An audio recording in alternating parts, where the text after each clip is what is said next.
Hi అండి, I am Shyamala Khammampati. Welcome to my channel. ఈరోజు వచ్చేసి మునక్కాయ టమాటా కర్రీ చేస్తున్నాను. టమాటాలు ముందుగా కడిగేసి పెట్టేసుకొని కట్ చేసుకుంటున్నాను.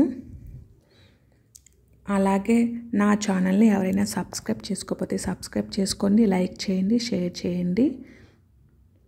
అలాగే ఫస్ట్ వ్లాగ్ అయితే పెట్టాను కదా, అప్లోడ్ చేశాను కదా, అది ఎలా ఉందో చెప్పండి.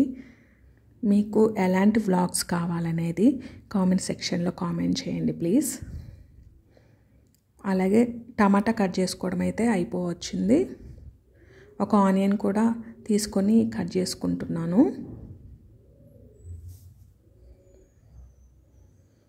ఇప్పుడైతే మునక్కాయ కట్ చేస్తున్నాను.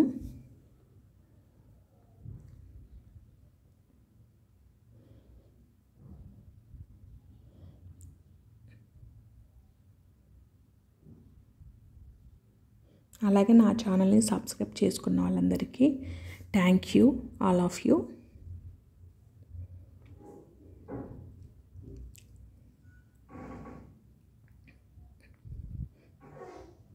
కట్ చేసుకోవడం అయితే అయిపోయింది. ఇప్పుడైతే స్టవ్ వెలిగించుకొని గిన్నె పెట్టేసుకొని కొంచెంగా ఆయిల్ వేసేస్తున్నాను.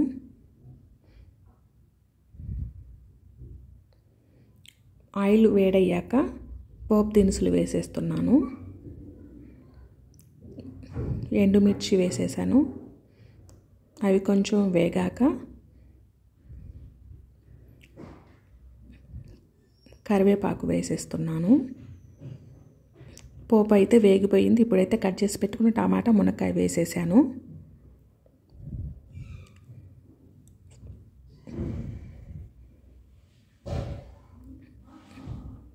కొంచెంగా పసుపు వేసేసుకోవాలి. కలిపేసుకుంటున్నాను.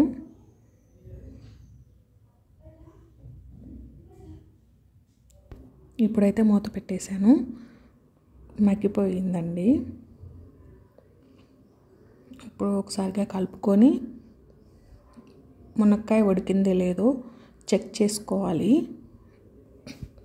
ఇక్కడైతే ఉడికిపోయిందండి.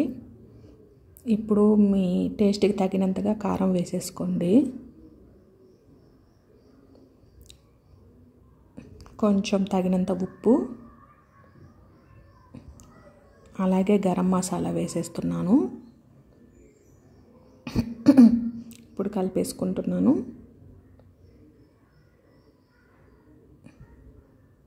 అలాగే ఇందులోకి కొంచెంగా పప్పుల పొడి వేసుకున్న టేస్ట్ బాగుంటుంది. నేనైతే వెల్లుల్లిపాయ దంచి వేసేస్తున్నాను. వెల్లుల్లిపాయతో పాటు పల్లీలు వెల్లుల్లిపాయ దంచి వేసుకుంటే బాగుంటుంది. నేనైతే వెల్లుల్లిపాయ మాత్రమే దంచి వేసేస్తున్నాను. ఫ్లేవరు బాగుంటుంది, వెల్లుల్లిపాయ ఫ్లేవరు. టేస్టీ మునక్కాయ టమాటా కర్రీ రెడీ.